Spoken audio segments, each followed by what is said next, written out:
दोस्तों नमस्कार।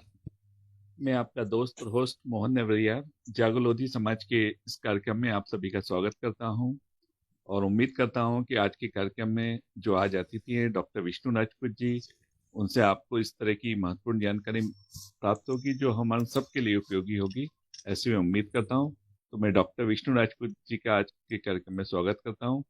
डॉक्टर साहब, आपका हार्दिक स्वागत है। धन्यवाद। जी, thank you, thank you. Thank you.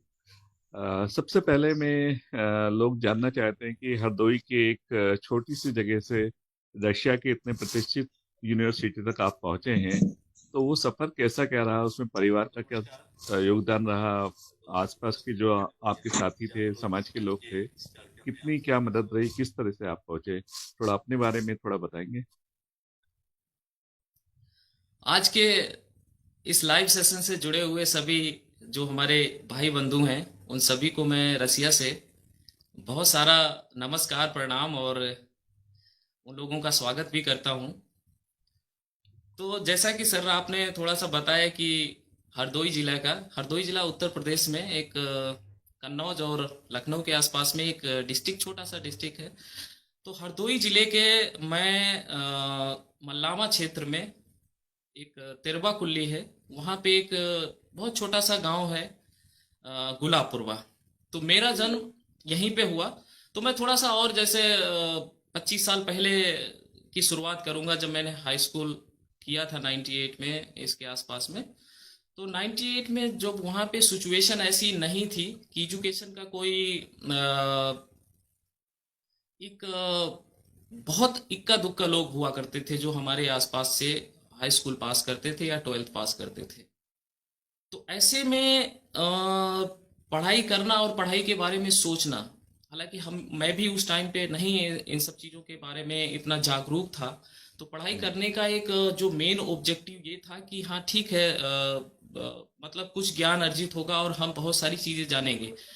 तो हमारे गांव से 2 किलोमीटर दूर एक स्कूल था, अ, कटरी परसोला करके उसका नाम था। तो वहां पे करीब 15 किलोमीटर स्क्वायर एरिया के बच्चे आते थे। अकेला वो स्कूल था जो 8वीं तक था। और वहां पे हमारी प्राइमरी शिक्षा हुई।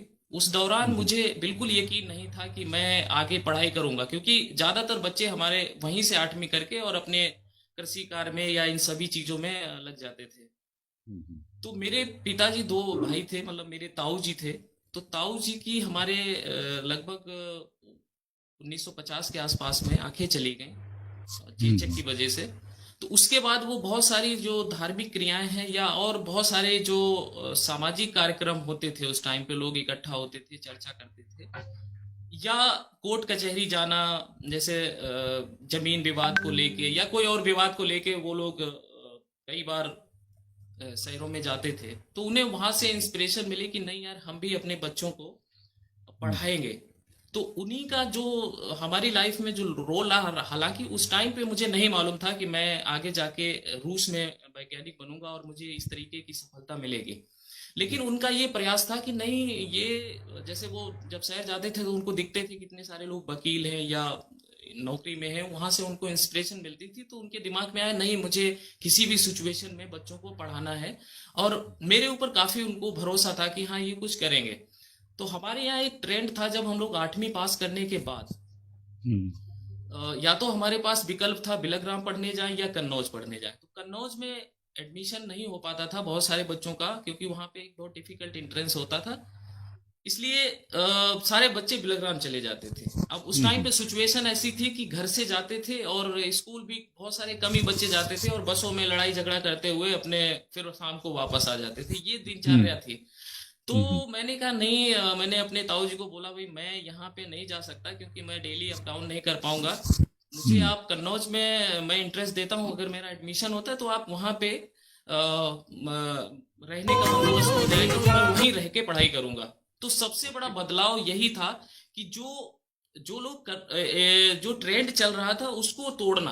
यानी ये जो अभिभावक हमें अभी सुन रहे हैं, उनके लिए में लड़ाई झगड़ा करते हुए अपने एक ऐसा जो रूटीन है, अगर एक भेड़ चाल जैसा नहीं होना चाहिए, थोड़ा नहीं आपको करना है, तभी आगे एक ग्राउंड बनेगा। हालांकि उस टाइम पे हमने ऐसा कभी नहीं कर पाऊंगा। मुझे आप हम्म, कन्नौज में एडमिशन मिल गया और इंटरेस्ट देता हूँ, काफी अच्छा स्कूल था जहाँ पे काफी अच्छे बच्चे पढ़ रहे थे, तो मैं भी वहीं रह के पढ़ाई करूंगा। फिर मेरे दिमाग में आया कि नहीं, मुझे और पढ़ाई करनी है, क्योंकि जब आप एक स्टेप आगे बढ़ जाते हैं तो थोड़ा आगे आपको दिखने लगता है तोड़ना। लेकिन मुझे कोई एडवाइस या गाइड करने वाला तब भी नहीं था।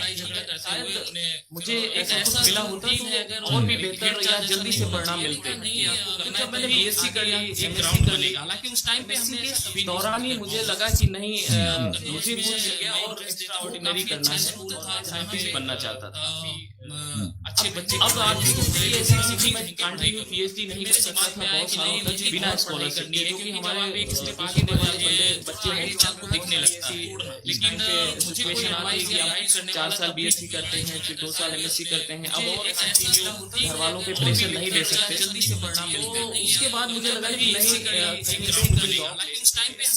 दौरान ही मुझे लगा कि नहीं, रहते हम लोग पीएचडी मेरी कर सकते थे, किसी यूनिवर्सिटी में रजिस्ट्रेशन करा के कंटिन्यू कर सकते, अगर बशर्ते जॉब रिसर्च का होना चाहिए। उसके लिए मैंने ट्राई किया, बहुत सारे इंस्टीट्यूट में मैंने इंटरव्यू दिया,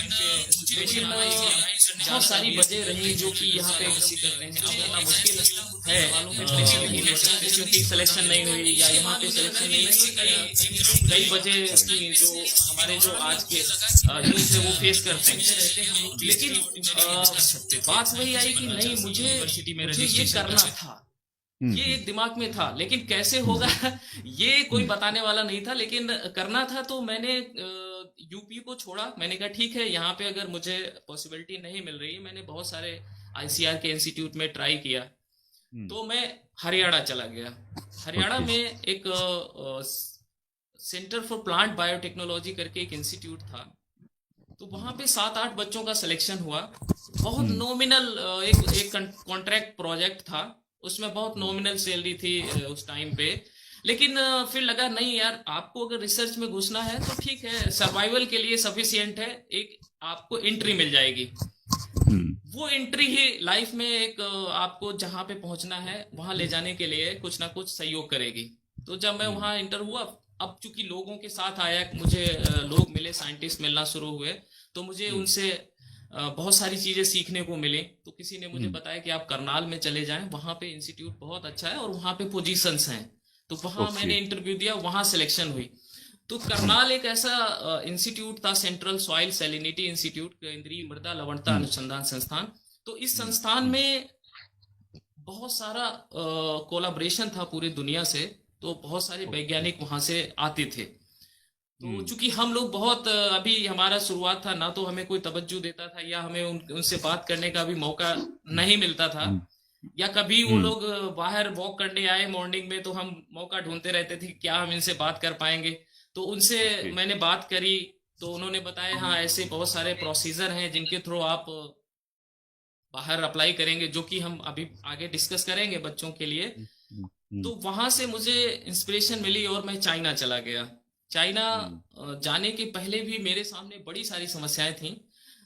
एक तो मैं इंडिया से रजिस्ट्रेशन मैंने करा लिया था और मैं वहां पे पीएचडी कर रहा था। 1.5 ईयर मेरी पीएचडी वहां से कंप्लीट हो गई थी। तो ऐसे में डिसीजन लेना बहुत मुश्किल होता है कि एक आपको जॉब भी मिल चुकी थी और आप पीएचडी कर रहे थे। मैंने बहुत एडवाइस ली जो हमारे सीनियर प्रोफेसर्स थे, साइंटिस्ट थे, कि मुझे क्या करना चाहिए ऐसी सिचुएशन में।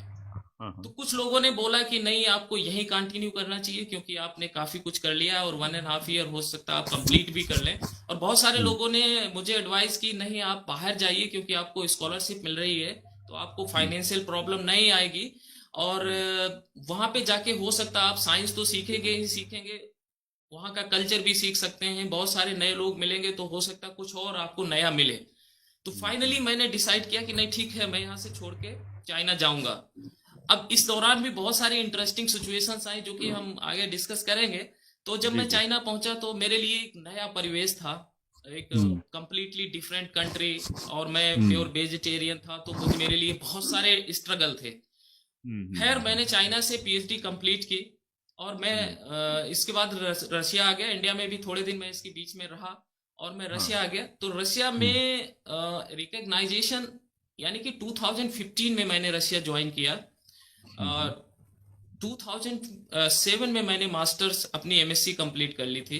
तो 2007 के बाद में 2015 तक ये एक बहुत स्ट्रगल पीरियड रहा, जिसमें मुझे कोई रिकग्नाइजेशन नहीं थी और ना ही मेरे पास इतना सफिशियंट बैकअप था कि इतनी सैलरी नहीं थी कि मैं बहुत कुछ उसमें सेविंग कर पाता, क्योंकि ये एक स्ट्रगल पीरियड था जिसमें आप एप्लीकेशन भी अप्लाई कर रहे हैं, एग्जाम्स भी दे रहे हैं, यानी कि बस जस्ट फॉर सर्वाइवल चल रहा था ये। ना ही साइंस में कोई रिकग्नाइजेशन थी।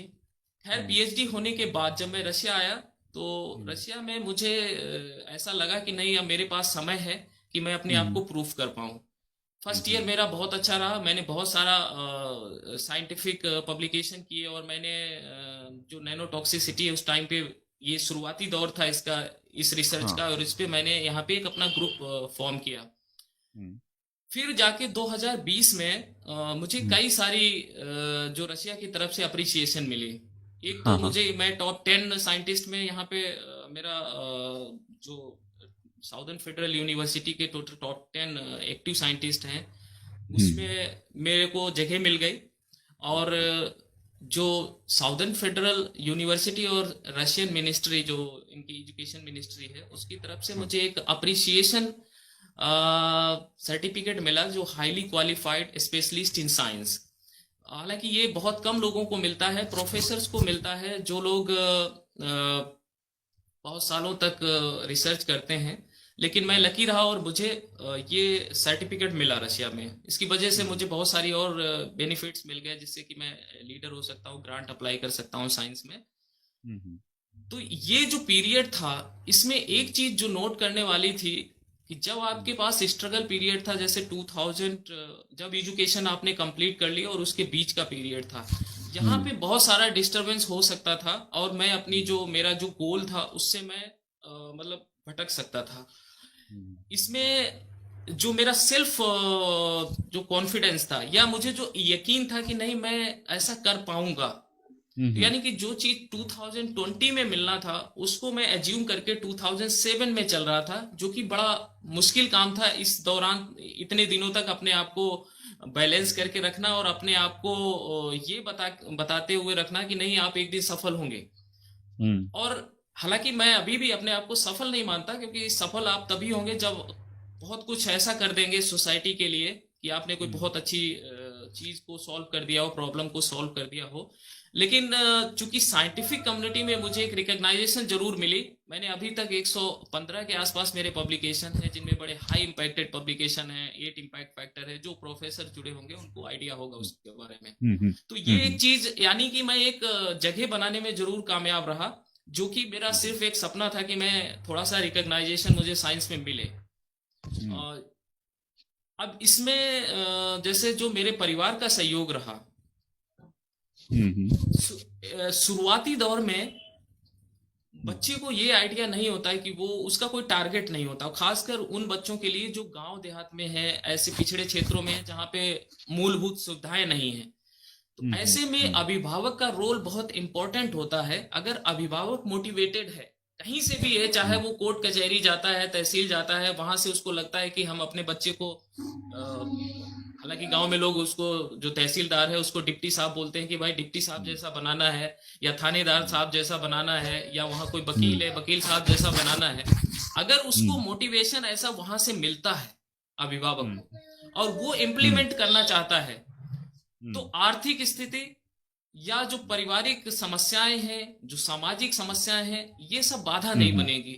जब मैं बीएससी कर रहा था, तो हमारे घर में, हमारे आसपास के जो गांव हैं, जो रिश्तेदार हैं, या जो परिवार के, और या जो दूसरे पड़ोसी लोग थे, तो अक्सर हमारे घर पे आते थे। तो उनका कहना ये था, वो अनसक्सेस स्टोरी भी लेके आते थे कि भाई देखिए, उनका बेटा जो है 4 साल से पुलिस के लिए दौड़ रहा है, और कई बार उसने एग्जाम दिया लेकिन उसके सिलेक्शन नहीं हुई, या फिर वो आईएएस की तैयारी कर रहा है, कहीं से एग्जाम पे ले आए, नहीं हुई। आप क्यों पैसा बर्बाद कर रहे हैं? आप क्यों मतलब जो है उसका समय भी बर्बाद कर रहे हैं? तो इस तरीके की चीजें हमारे घर में बहुत सारे आती थी, और ये नेगेटिविटी जब गार्जियंस में पैदा होती थी, तो वो हमारे ऊपर भी आती थी, जो मुझे बताते कि यार क्यों तुम ऐसा कर रहे हो, पोलाइटली। तो हम्म। उनको इस चीज को मैं बहुत अच्छी तरीके से समझाता था, जो कि मैं और बच्चों को भी बोलूंगा कि वो लोग भी इस चीज को फॉलो करें। तो मेरा मेरे हम्म। गार्जियंस को हमेशा ये कहना था कि अगर हम्म। मैं घर में रहूंगा तब भी मैं खाना हम्म। खाऊंगा, कपड़े हम्म। पहनूंगा। हम्म। हम अगर मैं यूनिवर्सिटी में हूं तो सिर्फ हम एडिशनल क्या कर रहे हैं, हम यूनिवर्सिटी को सिर्फ फीस दे रहे हैं, क्योंकि 20-25 हम्म। साल तक अगर हम घर में भी हैं, 20 साल तक हमारे बच्चे ऐसे ही घूमते रहते हैं, कुछ नहीं करते। अगर ना करें खेत में भी, अगर हम्म। जो आपका ट्रेडिशनल वर्क है उसमें भी बहुत नॉमिनल उनका सहयोग रहता है। तो मेरा यही कहना था हम्म। कि अगर मैं घर में हूँ, घर में रह रहा हूँ, तो हम्म। मुझे हम्म। एडिशनल, आप यूनिवर्सिटी में एडिशनल क्या सिर्फ फीस पे कर रहे हैं, और अगर आप थोड़ा और मेहनत करते हैं, जैसे मैं टॉपर था तो मुझे बीएससी मतलब एमएससी में स्कॉलरशिप मिलता था, कुछ पैसे वहां से मिल हम्म। जाते थे। और थोड़ा सा अगर आप हम्म। सीरियस हैं पढ़ाई के लिए तो इतना डिफिकल्ट नहीं है, बहुत सारी ऐसी चीजें हैं जिनके जरिए आप अपने इनकम सोर्स को बढ़ा सकते हैं एजुकेशन में रहते रहते। तो हम्म। ये एक छोटा सा सफर था जो मैंने बताने की कोशिश करी। बाकी इन्हीं सब विषयों पे आगे और जब आप क्वेश्चन करेंगे तो जरूर डिस्कशन नहीं करेंगे। नहीं, ये बहुत महत्वपूर्ण बात है कि जहाँ पर 5 या 8 से अंदर साइंटिस्ट काम कर रहे हो, प्रोफेसर हो, डायरेक्टर हो, उसमें आप टॉप 10 में जगह अपनी बनाते हैं, और वहाँ की हाईली क्वालिफाइड स्पेशलिस्ट का स्टेटस भी आपको मिलता है। और साथ में वहाँ का जो एडमिशन की कमेटी है, जो एक प्रक्रिया है, उसके भी आप उससे भी जुड़ जाते हैं, उसके एक हिस्सा होते हैं। महत्वपूर्ण, बहुत महत्वपूर्ण बात है। खास तौर पे ये बात हुई, मगर आपका जो विषय है, मेरा ये देखना है कि हमारे समाज के, खासतौर पे हमारे समाज के युवा विज्ञान के प्रति रुचि कम रख रहे हैं, और उनकी कारपोरेट जॉब, या जिसको बोलते हैं हाई प्रोफाइल जॉब, जिसमें उनको सुख सुविधाएं बहुत हो, उस पर फोकस होता है। उसके लिए क्या करना होता है, उस पर फोकस नहीं है, मगर वो पाना चाहते हैं ऐसा कुछ। तो साइंस में इस तरह की कहाँ गुंजाइश है, किस तरह से वो अपनी एक सुख सुविधा पूर्ण भी जीवन जी सकते हैं, और एक अच्छा मकाम हासिल कर सकते हैं। एक्चुअली हमेशा से ऐसा सोचा गया है कि जो हम्म। वैज्ञानिक हैं इनके पास में उतना पैसा नहीं होता है जितना एक कारपोरेट सेक्टर में आप अर्न कर सकते हैं। कई हद तक हम्म। ये सच्चाई भी है, क्योंकि हम्म। कारपोरेट की अगर ऑफिसेज देखें तो काफी लेविश होती है और साइंटिस्ट हाँ। उतना नहीं होता है। लेकिन आज के सिनेरियो में ऐसा नहीं है। कि मैं जैसे हम्म। रशिया में हूं तो मैं आपको थोड़ा सा जनरल बताता हूं कि जो हमें सैलरी हम्म। मिलती है, हम्म। बहुत सारे कारपोरेट जो लोग हैं जो अच्छी पोजीशन पे हैं उनसे ज्यादा सैलरी मिलती है। इसके साथ ही अगर हम एप्लीकेशन ग्रांट्स के लिए, फंड के लिए अप्लाई करते हैं, चाहे वो हम्म। मतलब नेशनल हो या फिर इंटरनेशनल हो, तो हम्म। रशिया में एक प्रोविजन है कि अगर आपके पास कोई फंड आता है, कोई हम्म। प्रोजेक्ट आता है, तो आप 30% उसका एज ए सैलरी यूज कर सकते हैं। यानी कि अगर अच्छा। आप जितनी मेहनत कारपोरेट में कर रहे हैं, अगर उतनी मेहनत हम्म। आप साइंस में करेंगे, थोड़ा एक्टिव होंगे, आपके पब्लिकेशन अच्छे हैं, आपका ग्रुप अच्छा है, तो हम्म। आपके पास में सैलरी की कमी नहीं होगी। हम्म। रुचि रुचि इसलिए मुझे लगता है क्योंकि साइंस में जो यूथ है उसकी रुचि सिर्फ इंडिया में या एक समाज में ही नहीं, पूरे वर्ल्ड में हम्म। आई मीन बहुत कम रहती है, क्योंकि इसमें पढ़ाई बहुत ज्यादा करनी पड़ती है आज के टाइम हम्म। पे। ज्यादातर हम्म। लोग ग्रेजुएशन करने के बाद उनको जॉब चाहिए या 12th के बाद जॉब चाहिए। हम्म। हम्म। हम्म। ये शायद उसके भी कई सारी वजह हैं, क्योंकि हम्म। कई बार उनको लगता है दूसरों को देख के कि नहीं, हमें इमीडिएटली प्राइवेट में घुसना है, जॉब करना है। पर मेरा हम्म। सजेशन ये रहता है कि आप पहले एजुकेशन करिए, कंप्लीट हम्म। एजुकेशन करिए। और हम्म। साइंस में जो थोड़ा सा लंबा जरूर रहता है, जैसे बीएससी करेंगे, फिर एमएससी करेंगे, पीएचडी करेंगे, लेकिन कई हम्म। बार जो सरकारी जो पॉलिसीज हैं, गवर्नमेंट पॉलिसीज हैं, हम्म। उसके बाद में भी अगर अच्छी जॉब नहीं मिलती तो एक एग्जाम्पल दूसरों लोगों के लिए बन जाता है कि देखिए 4 साल 5 साल उसने बैचलर किया, फिर 2 साल मास्टर्स किया, कई बार पीएचडी में भी 3-4 साल लग जाते हैं, 4 साल 5 साल, इतने लंबी हम्म। पढ़ाई के बाद अगर एक अच्छी जॉब ना मिले, तो ये एक एग्जाम्पल सोसाइटी के लिए सेट हो जाता है कि नहीं यार, जब 12वीं पास करके आप सेम सैलरी अर्न कर सकते हैं हम्म। तो हम्म। इतनी लंबी पढ़ाई क्यों करें। तो हम्म। इतनी लंबी पढ़ाई करने का मेरा जो उनको सजेशन है कि देखिए बौद्धिक स्तर पे आप अपने आप को हम्म। पहले मजबूत करिए। अगर आप हम्म। अच्छी यूनिवर्सिटी से मास्टर्स, पीएचडी, बैचलर्स ये सब करते हैं तो मुझे नहीं लगता कि आप कारपोरेट में ज्यादा हैप्पी फील करेंगे कंपेयर टू यहाँ। हम्म जैसे कि हम्म मैं अपना एग्जांपल लेता हूँ, मैं चंद्रशेखर आजाद एग्रीकल्चर यूनिवर्सिटी कानपुर में था। तो जब मैं हम्म मास्टर्स कंप्लीट कर रहा था, उस टाइम पे हम्म अलग अलग डिसिप्लिन के टोटल स्टूडेंट 120 स्टूडेंट्स थे। तो हम्म हमारे यहाँ बहुत सारी कंपनीज आई, या हम्म प्राइवेट बैंक्स आए, या बैंक्स आए, जैसे एसबीआई आया। तो उन्होंने हम्म बंच में बच्चों को प्लेसमेंट दे दी। सभी हम्म बच्चों को, लगभग दो चार बच्चे छूटे होंगे जिनको प्लेसमेंट नहीं मिली थी। एसबीआई में हम्म एक मार्केटिंग रिकवरी ऑफिसर होता है एग्रीकल्चर का, उन्होंने एकदम पूरा सारा एक पूरा बैच ही उठा लिया। अच्छा। तो मेरा ये मानना था कि नहीं यार, मुझे इतनी जल्दी, हालांकि मुझे फाइनेंशियल प्रॉब्लम ज्यादा थी क्योंकि मैं हाँ हाँ इमीडिएट जॉब करना चाहता था, लेकिन फिर मुझे लगा नहीं, मुझे कुछ अलग करना है, ये सब लोगों को करने दीजिए। तो जब मैंने वो जॉब नहीं ली और मैंने मतलब आगे पढ़ाई करने की सोची, तो मुझे हम्म दिक्कत कब आई? 2000, जब हमारे जो कलीग्स थे उन्होंने हाँ हाँ जॉब ले लिया, उनके पास हम्म घर हो गया, कार हो गई, आई मीन उन्होंने 2 साल 3 साल 4 साल में काफी कुछ अर्न किया। हाँ वो फाइनेंशियली बहुत स्ट्रांग थे, लेकिन ये पीरियड मेरा स्ट्रगल पीरियड था। तो मुझे थोड़ा सा ऐसा फील होता था कि मैंने शायद गलती कर दी, कि मुझे वहां पे हम्म जॉब ले लेना चाहिए था। हम्म लेकिन फिर मुझे लगा नहीं, मैं चूंकि एक अलग एरिया में जा रहा हूँ, एक मैं साइंटिस्ट बनना चाहता हूँ, ये एक अलग अलग चीज है। और एक एक जो आई मीन से अर्निंग है, वो एक अलग चीज है। तो वो दिक्कत 2015 तक मुझे वो चीज दिमाग में रहती रही। लेकिन जब अच्छा मैं जैसे, जब मुझे रिकग्नाइजेशन मिले, तो मुझे हम्म दोनों चीजें मिल गई। हम्म मुझे बहुत सारी सोसाइटी में रिकग्नाइजेशन मिली, इंडिया में भी जैसे कई सारे न्यूज़पेपर में आया है तो बहुत सारे अप्रिसिएशन आए, रशिया में न्यूज़ चैनल पे आया है तो बहुत सारे अप्रिसिएशन आए, लोगों के मैसेजेस आए। तो ये जो बेल्ट आया आई मीन हम्म अप्रिसिएशन के रूप में, ये शायद वो हम्म कहीं भी उन लोगों के बेल्ट से कहीं ज्यादा है। साथ में हम्म जो साइंटिस्ट की सैलरी आज की डेट में बहुत अच्छी है, और साइंस में लोगों को आना चाहिए। हम्म इतनी लंबी पढ़ाई से डरना नहीं चाहिए, अगर अच्छा है तो पढ़ते रहना चाहिए। बिल्कुल बिल्कुल आपने सही बोला। मेरा एक और सवाल ये था कि आपको देख के आप जिस मकाम पे आज हैं कि जहाँ नाम और दाम दोनों आपने बहुत अच्छा कमाया है और एक आत्मसंतोष भी आपको है, तो कई लोग आपको जो देखते हैं, आपके बारे में सुनते हैं, जानते हैं, मानते हैं, तो उन बच्चों में भी एक होप, एक उम्मीद बन रही है, और जो आपकी फील्ड में आगे पीछे आना चाहते हैं। तो ऐसे बच्चे जो पढ़ाई कर रहे हैं और एक मिड लेवल पे हैं, और वो वैज्ञानिक बनना चाहते हैं और आप ही की तरह फॉरेन में जाके अपनी हायर स्टडीज करना चाहते हैं और एक अपना करियर बनाना चाहते हैं, उनके लिए क्या रास्ता है, उनके लिए क्या तरीका है, कैसे वो आप तक पहुंच सकते हैं? या आपने जो भी हुआ, आपको हो सकता है ज्यादा कठिनाई हुई हो, आपको ज्यादा चीजें उस समय नहीं मालूम हो, मगर अब तो एक उनके लिए एक हाईवे बन जाना चाहिए मुझे लगता है, तो उस हाईवे के बारे में थोड़ा बताएं। बिल्कुल बिल्कुल, ये बिल्कुल सही है कि मेरा, मैं कई बार ऐसा बोल भी चुका हूँ। मेरा ये मानना है कि एजुकेशन एक जंगल है, हम्म बहुत घना जंगल है। अगर हमें कोई हम्म मार्गदर्शक मिलता है तो हम आसानी से इस जंगल को पार करके और अपने मुकाम तक पहुंच जाते हैं।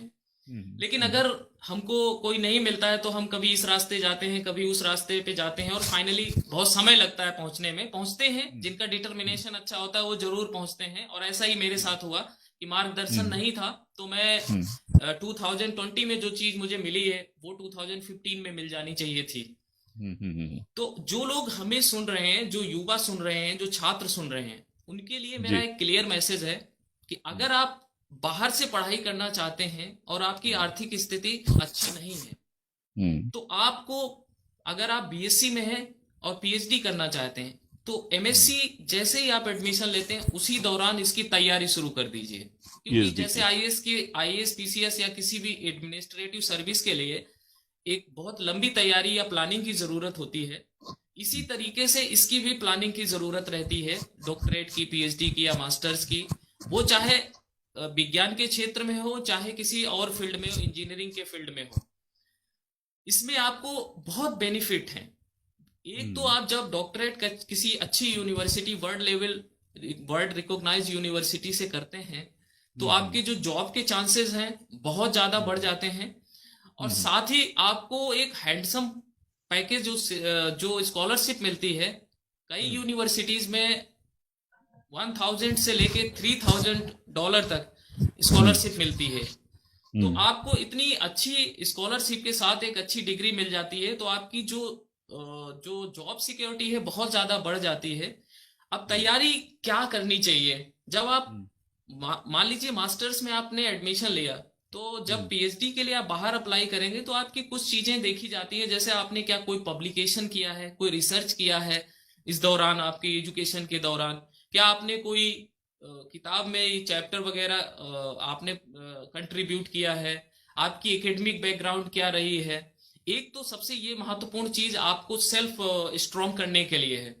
दूसरा हम्म। ये है कि आपको पकड़ बनाए रखनी चाहिए, आपको देखना चाहिए कि कहाँ पे जॉब्स निकल रही हैं, कहाँ पे पीएचडी पोजीशंस निकल रही हैं। इसके बहुत सारे ऑनलाइन चैनल्स हैं। और मैं आपको अपना एक्सपीरियंस बताता हूँ। जब मैंने जी। बताया था कि मैं CSSRI करनाल में था, तो वहाँ पे मुझे जी। बहुत सारे फॉरेनर्स मिलते थे, बाहर के लोग हमारे यहाँ कॉन्फ्रेंस में आते थे, तो हमने उनसे हम्म। बातचीत की। उनसे हमें एक चीज जानने को जरूर मिली कि आप प्रयास करेंगे तो जरूर सफल होंगे। कुछ हम्म। उन्होंने अपनी कंट्रीज के बारे में भी मुझे बताया। हम्म। हम्म। तो उस दौरान जब मैं अपनी जॉब, जैसे मैं ऑफिस से जब वापस आता था, तो 2-3 घंटे 4 घंटे मेरा जो रात में जो मैं 9 से 11 बजे तक हमेशा एप्लीकेशन अप्लाई करता था पीएचडी के लिए। हम्म। तो अगर किसी का जवाब आ गया, या बहुत सारी जगह से लोगों ने मुझे लिखा कि नहीं हमारे यहाँ पोजीशन नहीं है, आप अगले साल अप्लाई करिएगा या बाद में अप्लाई करिएगा, या उन्होंने कोई लिंक दे दिया कि आप मेरा कलीग है, आप इसको अप्लाई करिए। तो ओके। जो मेरे सीनियर्स थे उनसे मैं कोशिश ये करता था कि आप मुझे बताइए कि कैसे मैं इफेक्टिव कोई ईमेल लिखूं जिससे कि वो आसानी से पढ़े और मुझे रिस्पॉन्स करें। तो ये सिलसिला हमेशा चलता रहता था, सुबह से शाम तक। जब भी रात में मैं बैठता था तो मैं अप्लाई करता था। मैंने एक ड्राफ्ट बना लिया, और हर ड्राफ्ट को मतलब हर बार जब भी नई बार अप्लाई करता था नए दिन में, तो उसको इम्प्रूव करता था। तो ये कंटिन्यूअस प्रोसेस थी। मुझे ऐसा लगता था कि मैं सफल होऊंगा। इसमें भी बहुत एप्लीकेशन किए, लोग रिप्लाई नहीं करते थे। धीरे धीरे धीरे धीरे धीरे धीरे मुझे बहुत सारे रिस्पॉन्स आने शुरू हुए। पहली हम्म। ईमेल आज मैं देखता हूं तो मुझे खुद पे हंसी आती है कि मैंने क्या लिखा था, इसलिए क्यों हम्म। नहीं रिस्पॉन्स आया। तो जब लास्ट ओके। ईमेल देखते हैं तो ये क्या इम्प्रूवमेंट एक स्टेज होती है। तो इसलिए कंटिन्यूअस आपको एप्लीकेशन अप्लाई करना चाहिए यूनिवर्सिटी में। वहाँ की लिंक जो जो एचआर डिपार्टमेंट होता है, आप वहाँ पे अप्लाई करिए। ये बिल्कुल कॉम्प्लिकेटेड नहीं है, बिल्कुल भी हम्म। कॉम्प्लिकेटेड नहीं है।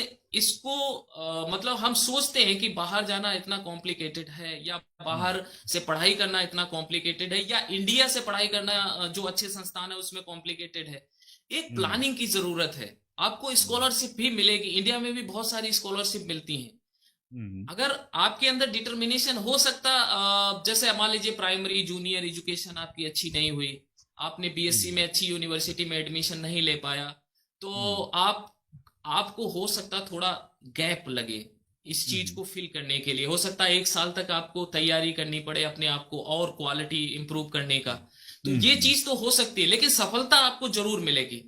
और हम्म। बाहर से करना मतलब, बहुत सारे लोगों के पास हो सकता है वो आर्थिक रूप से बहुत मजबूत हो, तो वो हम्म। लोग तो सेल्फ फाइनेंस पे भी पोजीशन ले सकते हैं। हम्म। तो इसमें फायदा ये होता है कि जब बच्चा आपके घर से ही शहर निकलता है तो उसे बहुत सारी चीजें सीखने को मिलती हैं। जैसे मैं जब गांव हम्म। से शहर निकला, तो हम्म। बहुत नई चीजें मुझे देखने को मिली, मुझे सीखने को मिली। और उनका परिदृश्य कैसा था, लोग कैसे रहते हैं, सिस्टम कैसे है, ये सब चीजें हमने जानी। और लेकिन ये गांव में तो ऐसा नहीं था।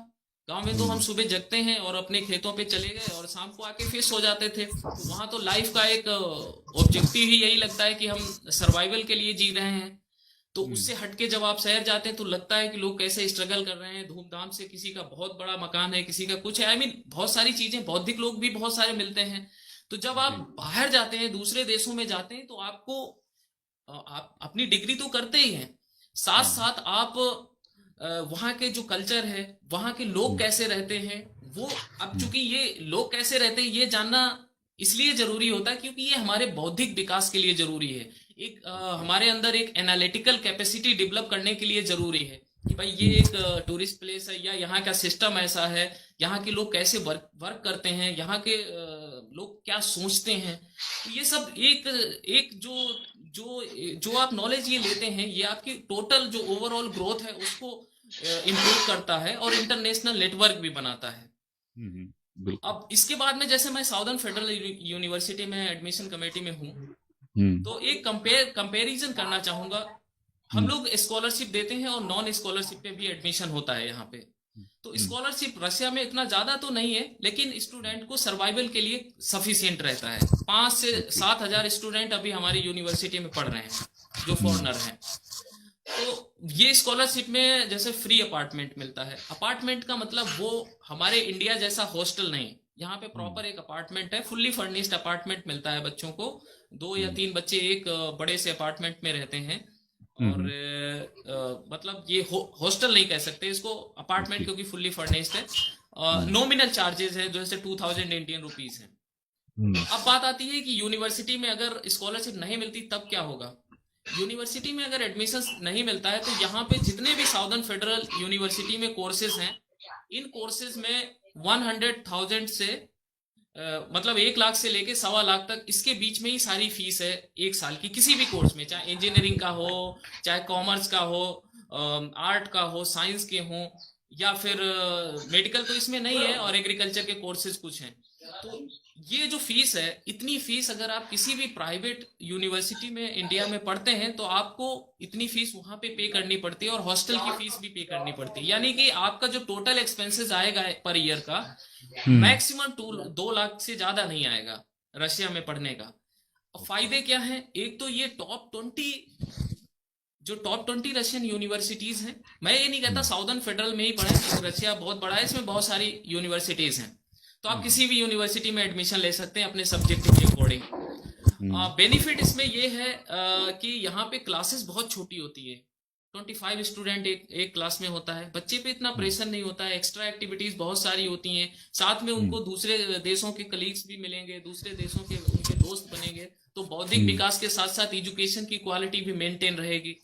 और ये हम्म। बिल्कुल आसान है, ये मतलब जैसे दिल्ली से अपने घर से दिल्ली जी। आते हैं, ऐसे ही दिल्ली से मॉस्को आते हैं। और सेफ है, कंप्लीटली सेफ है। कभी कोई यूनिवर्सिटी कैंपस में कोई झगड़े नहीं होते, ना यहाँ पे कोई यूनिवर्सिटी में नेता की जरूरत है, बिल्कुल कोई लीडर हम्म। नहीं होता। और सब हम्म। नॉर्मल, अपना अपने से सब ज्यादातर लोग मतलब रखते हैं। तो मैं हम्म। उन लोगों को बोलूंगा जो पढ़ सकते हैं वो आए। और जो जिनके पास फाइनेंशियल प्रॉब्लम है, वो मार्च का वेट करें। मार्च में हम लोग ऐसी स्कॉलरशिप निकालते हैं, तो उनको हम्म।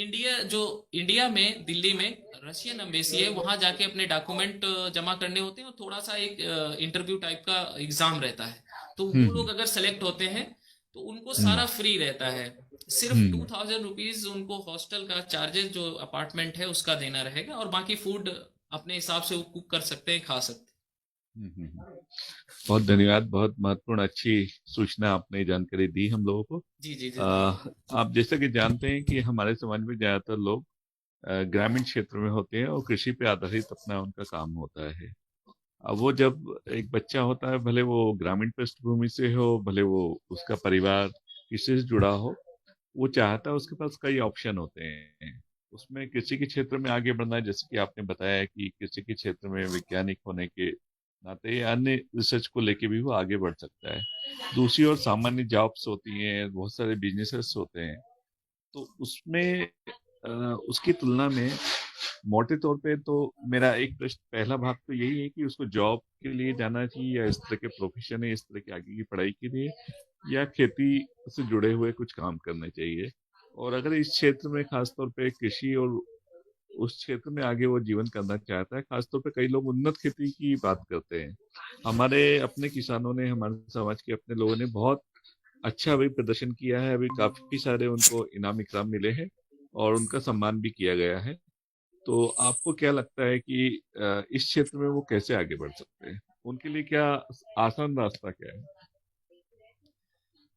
देखिए, एक तो सबसे पहले थोड़ा सा मैं खेती के बारे में ही बताता हूँ कि जी। अगर आपके पास 1 हेक्टेयर खेती है, 2 हेक्टेयर खेती है, लैंड है, तो हम्म। उसमें जो जो जो पिछड़ा किसान हमारा जो पिछड़ा है, उसके यही बहुत सारे और कारण हैं। जैसे बाकी मैं मतलब राजनीतिक कारणों पे नहीं यहाँ पे चर्चा करूंगा। हाँ एक तो हाँ। घर में अगर पांच पांच लोग हैं या चार लोग हैं, दो लोग हैं, तो सारे लोग कृषि में इन्वॉल्व नहीं होने चाहिए, क्योंकि अभी क्या है ना, मॉडर्न एरा है, आधुनिक युग है। तो जो जो यूथ है, मेरा सबसे पहले तो उनको यही कहना है कि आप पढ़ाई करिए, कृषि को छोड़िए मत। कृषि, एक आदमी अगर आपको, उसके पास सारे इक्विपमेंट हैं, मॉडर्न इक्विपमेंट हैं, अगर खुद के नहीं है तो रेंट पे मिल जाते हैं। तो हम्म। जो घर में आपके माता पिता हैं, उनको हम्म। आप कृषि पे छोड़िए कि आप लोग कृषि करिए। कृषि उन्नत कैसे करेंगे ये मैं बताऊंगा। मैं सिर्फ अभी ये बात कह रहा हूँ कि वो उन यूथ को क्या करना चाहिए, जैसे जिनके घर में दो लोग हैं, चार लोग हैं, या माता पिता हैं, हम्म। तो कृषि में कम से कम लोग इन्वॉल्व हों समाज के। जो यूथ है, जैसा कि हम पढ़ाई के ऊपरी चर्चा कर रहे हैं, उसको एजुकेशन लेनी चाहिए, हर हाल में एजुकेशन कंप्लीट करनी चाहिए। जब उसकी एजुकेशन कंप्लीट हो जाए, चाहे वो किसी भी सब्जेक्ट में एजुकेशन करता है, अगर उसे बेहतर अवसर मिलते हैं जॉब के, तो हम्म। उसे जॉब करनी चाहिए। अगर हम्म। उसे बेहतर अवसर जॉब में नहीं मिल पाते हैं और उसके पास लैंड अच्छी है और वो हम्म। कमर्शियल एग्रीकल्चर कर सकता है, एक हम्म। एक ऐसा सेटअप बना सकता है कि कृषि को एक अर्निंग का सोर्स, मतलब सिर्फ सर्वाइवल के लिए नहीं, एक बिजनेस में कन्वर्ट कर पाए, तो उसको इस फील्ड में जरूर आना चाहिए। जैसे कि एक छोटा सा एग्जाम्पल दूंगा। अगर हम्म। आप 2000 सन में जाएं, 2000 में, तो 2000 में भारत में एग्रीकल्चर की कंपनीज नहीं थी जो हम्म। फर्टिलाइजर बनाती हैं, सीड बनाती हैं, बहुत कम थी, बहुत गिनी चुनी कंपनीज थी। 2000 के बाद इस फील्ड में बूम आया। आज आपको हर छोटे जगह पे एक कृषि की कंपनी मिल जाएगी, या तो सीड बना रही होगी, या पेस्टिसाइड, या कुछ नहीं तो दुकानें भी मिल जाएंगी। पहले किसान सीड अपने घर से यूज करता था बोने के लिए, और यूरिया वो गवर्नमेंट की जो कारपोरेशन स्कीम। होती थी, हाँ, स्कीम, वहां से उठाता था। जी जी। प्राइवेट का कोई रोल नहीं था। लेकिन आज आप देखेंगे तो कृषि से रिलेटेड हजारों कंपनीज हैं जो रजिस्टर्ड है सरकार की तरफ। तो ये जो बिजनेस, फार्मर को ये चीजें करनी चाहिए थी, या फार्मर फैमिली से लोग आने वाले लोगों को ये चीज ऑक्युपाई करनी चाहिए थी, इन कंपनीज को। ये हम्म। कारपोरेट ने ले लिया। हम्म। अब हम्म। कारपोरेट ने कैसे ले लिया? आप ही की लैंड लेके उसने उस पे हम्म। सीड प्रोडक्शन कर दिया। एक हम्म। एग्रीकल्चर, बीएससी एग्रीकल्चर का ग्रेजुएट उन्होंने हायर किया, उसको बोला तुम इसको मॉनिटरिंग करो, और हम्म। उस लैंड का सीड वो आप ही को बेचने लगा। फार्मर हमारा ज्यादा एजुकेटेड नहीं था, तो वो ये चीज नहीं कर पाया। हम्म। हालांकि नॉलेज उसे भी थी, हाँ लेकिन हाँ। वो ना तो सीड प्रोड्यूस कर पाया। अगर सीड प्रोड्यूस करता तो वो मार्केट में बेच सकता था, हम्म। या ना वो, तो वो यहाँ पिछड़ गया। यहाँ पे हमारे जो यूथ हैं, युवा है, जो कृषि पढ़ते हैं या दूसरे सब्जेक्ट के लोग भी हैं, ट्रेनिंग लेके अगर इस तरीके की चीजें करना चाहें, तो इन कंपनीज को, चूंकि इनके पास जो मैन पावर है वो भी हम ही लोगों में से जाते हैं हम्म। सिर्फ, और लैंड भी हमारी है, लेकिन बेनिफिट उनका है। तो इसको बिल्कुल। मतलब फार्मर अपने आप कैसे यूटिलाइज करे और अपने आप को कमर्शलाइज कैसे करे, ये फार्मर को सोचने की जरूरत है। दूसरा, उन्नत खेती ना होने के कई सारे कारण हैं। जैसे अगर आप हम्म। देखें तो फार्मर किसके पास जाता है अगर उसकी समस्या होती है? तो कोई लोकल लीडर के हम्म। पास जाता है कि भैया हमारे हम्म। यहाँ पे जो है बाढ़ आ गई है, और हमको सब्सिडी दी जाए, या हमको जो है कंपनसेशन दिया जाए। लेकिन यही फार्मर कभी भी कृषि विज्ञान केंद्र में नहीं जाएगा। जो आसपास में हजारों कृषि विज्ञान केंद्र भारत में खुले हुए हैं, थोड़ी थोड़ी दूर पे है, कृषि विश्वविद्यालय खुले हुए हैं, वहां पे नहीं जा, या कोई प्रोग्रेसिव फार्मर है, जैसे अभी एक हमारे गुलाब राव जी सर हैं जिन्होंने बहुत अच्छी खेती की है, नरसिंहपुर उनकी एमपी। उनकी हाँ, नरसिंहपुर में, तो उनके खेत पे नहीं जाएंगे, या कोई प्रोग्रेसिव फार्मर है वहां पे जाके नहीं पूछेंगे कि आपने ऐसा क्या किया कि आपकी आमदनी इतनी ज्यादा है और हमारी इतनी कम है। या कृषि विज्ञान केंद्र पे जाके कभी किसान नहीं पूछेगा कि भाई मुझे क्या करना चाहिए, हमारी लैंड ऐसी है, इसमें हम क्या करें। कुछ किसान हैं, जो किसान हैं वो प्रोग्रेसिव हो गए। तो हम्म। कहने का ये मतलब है, जो कृषि कर रहा है, आज पूरी दुनिया में कृषि में कोई भी ऐसी तकनीकी नहीं है जो मैं यहाँ बैठ के किसानों को बता दूंगा, जो हमारे भाई जुड़े हुए हैं, कि वो उसको इम्प्लीमेंट करेंगे और उनकी जो आर्थिक स्थिति है वो सुधर जाएगी। ऐसा नहीं है। हम्म। आपको एक बैलेंस बनाना चाहिए। अगर आपके पास लैंड है, उसमें बहुत हम्म। सारी तरीके की फसलें करिए। आप सीरियल हम्म। क्रॉप्स करिए, धान गेहूं करिए। इसके साथ साथ आप थोड़ी लैंड पे जो सब्जियों की फसलें हैं उनको करिए। हम्म। और उनको जाके ओके। आप जहां भी आपके नियरेस्ट जो मंडी है वहां पे आप बेचिए। या हम्म। आप उसको और कमर्शलाइज करें तो कई सारे लोगों को जोड़ लें, एक साथ एक कॉन्ट्रैक्ट बना हम्म। लें, तो एक ही बंदा जाके उसको सप्लाई कर सकता है पूरे गांव हम्म। का या हम्म। आसपास का। हम्म। आउट जो सीजनल सब्जियां नहीं है, जो सीजन पे हम्म। ग्रो होने, उसके अलावा जो दूसरी सब्जियां हैं, आप अपने खेत में हम्म। एक छोटा सा ग्रीन हाउस बनाएं। आउट हम्म। जो दूसरे दूसरे समय की फसलें फोर्स वेजिटेबल है उनको करिए, तो हम्म। उनमें आपको दाम ज्यादा मिलेगा। अब ये तकनीकी ऑलरेडी विकसित हैं, मतलब ये सभी हम्म। किसान जानते हैं लेकिन करते नहीं है। अब हम्म। जैसे आलू है, अब अगर आलू आप सीजन पे, आपका आलू 2 रुपए 5 रुपए किलो बिकता है, 10 रुपए किलो बिकता है। अगर आप हम्म। 15 दिन आलू की फसल पहले पैदा कर देते हैं तो यही आलू 50 रुपए किलो बिक जाता है। तो बिल्कुल। ये किसानों को ये चीज अडॉप्ट करने की जरूरत है।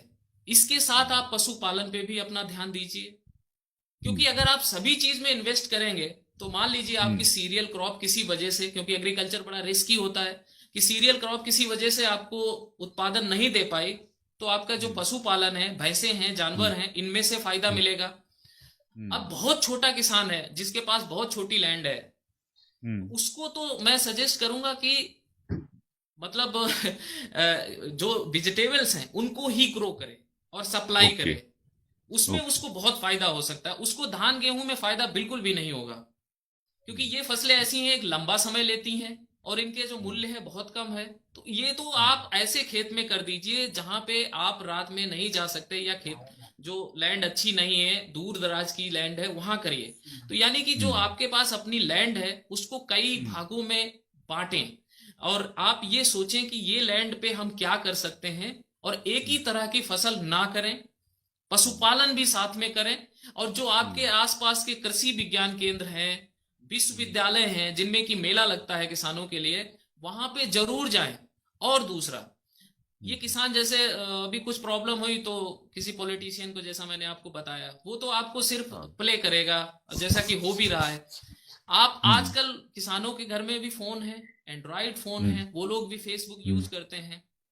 अब आप किसी हम्म। सेलिब्रिटी को मान लीजिए फॉलो करते हैं, या पॉलिटिशियन को फॉलो करते हैं, तो वो अपनी हम्म। विचारधारा को आपके ऊपर लगाएगा, थोपेगा। आप उसी की थोपेगा।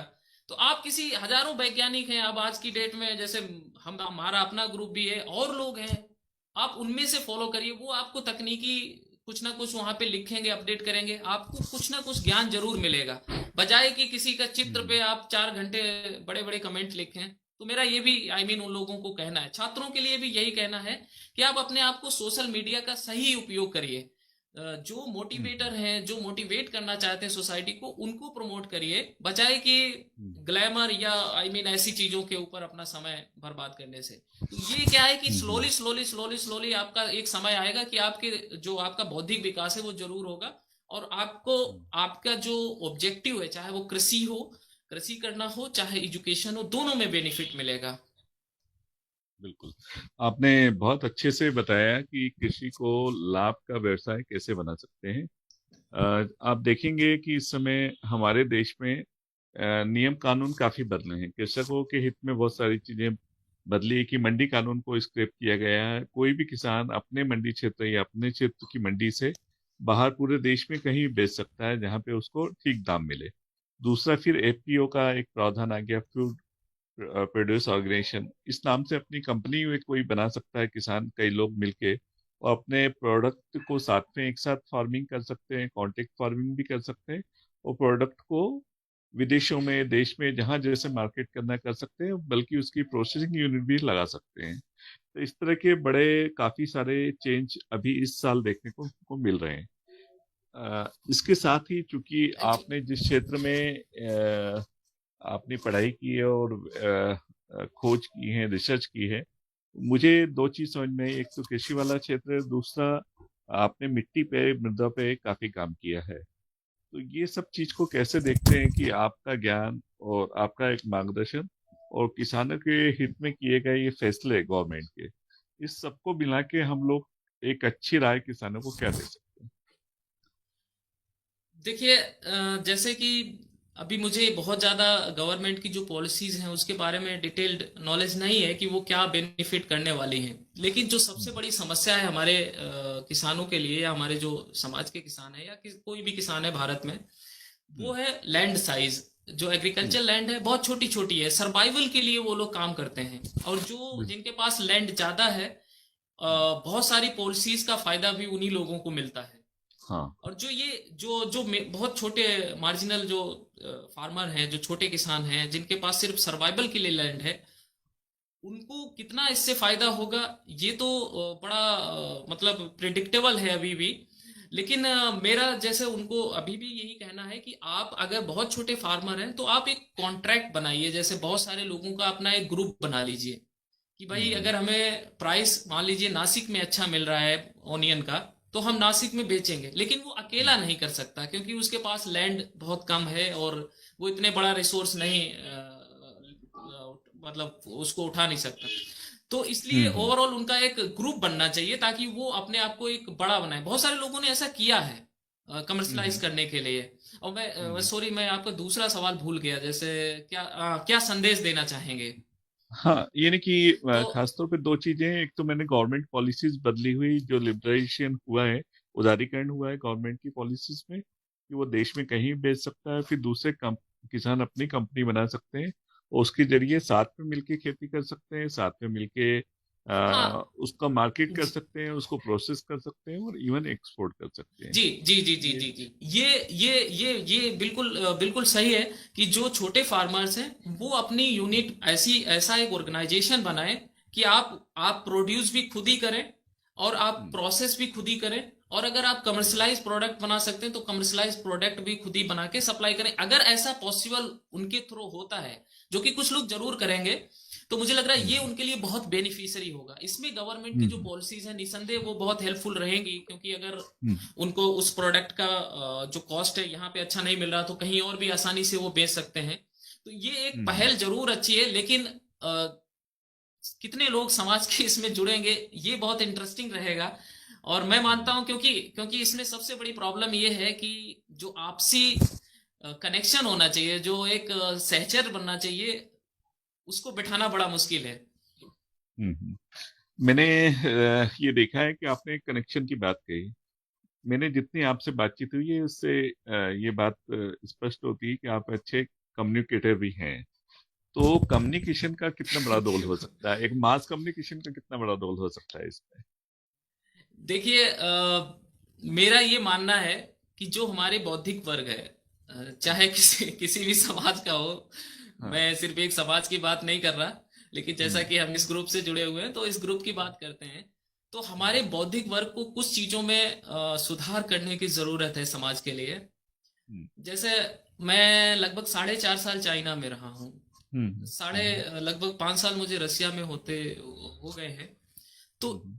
और हमारे समाज में या हमारे देश के यूथ में क्या डिफरेंस है, हम्म। या जो बौद्धिक लोग हैं उनमें क्या डिफरेंस है?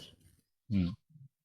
बहुत बड़ा डिफरेंस ये है कि हमारे लोग बहुत एग्रेसिव हैं, हम्म। और बहुत कहीं उन पे बहुत ज्यादा इम्पैक्ट भी, रिलीजियस इम्पैक्ट कह लीजिए, जो जिस चीज से वो निकल नहीं पा रहे हैं। ओके। चाइना में मैंने इस पे बहुत सारा मतलब विचार किया था कि आखिर ये लोग इतने आगे क्यों हैं। तो हम्म। मैंने ये पाया वहां पे भी टेम्पल्स हैं, बुद्धिस्ट टेम्पल भी हैं, उनके अपने भी हैं, लेकिन वहां पे हम्म। आपको यूथ की संख्या जीरो मिलेगी। मतलब कभी कोई आ हम्म। गया घूमने, एज ए टूरिस्ट आते हैं सिर्फ। अच्छा, तो ओके। वो कहाँ कहाँ व्यस्त रहते हैं? हम्म। हम्म। वो अपनी एनर्जी को किसी प्रोडक्टिव चीज में लगाते हैं। हम्म। कभी भी मतलब प्रदर्शन भी होते हैं, लोग अपनी वॉइस रेज करते हैं, सोशल मीडिया पे भी करते हैं, लेकिन जो हाँ, हाँ। प्राइमरी ऑब्जेक्टिव उनका है हम्म। वो एनर्जी उनकी प्रोडक्टिव उसमें लगती है, जिससे कि हम इतना सारा सामान वहां से इंपोर्ट कर रहे हैं। सेम हम्म। चीज रसिया में अप्लाई है। यहाँ पे ओके। अगर 7% पॉपुलेशन कुछ ना कुछ कर रही है, हम्म। हमारे यहाँ 7% पॉपुलेशन नहीं कर पा रही है। बहुत सारा हम्म। यूथ मिसगाइडेड है, या हम्म। ऐसी एक्टिविटीज में इन्वॉल्व है जो उसको नहीं करना चाहिए, क्योंकि हम्म। उसका टाइम वो नहीं है। चाहे आप हम्म। जैसे मैं समाज समाज सेवक नहीं हूँ, लेकिन जी जी। मैंने देखा है कि चाहे हमारी समाज से ही लोग हों या किसी भी समाज से, आज इतने समाज सेवक हो गए हैं जिनको हाँ हाँ। पढ़ना चाहिए वो समाज सेवक हैं। और जिनको समाज सेवक होना चाहिए, यानी जो बौद्धिक वर्ग है जिसने अपनी लाइफ पूरी कंप्लीट कर ली है, हाँ वो हाँ। कंट्रोवर्सी में है कि उसको सर्वोच्च पद चाहिए या उसको सर्वोच्च सम्मान चाहिए। तो ये एक छोटी सी समस्या है। अब जो बौद्धिक वर्ग है उनको मोटिवेट करने की जरूरत है, जैसे आप लोग कर रहे हैं, ये बहुत इंटरेस्टिंग है, इससे जरूर इम्पैक्ट पड़ेगा सोसाइटी का, या और जो ऑर्गेनाइजेशन कर रहे हैं इससे जरूर सोसाइटी पे इम्पैक्ट पड़ेगा।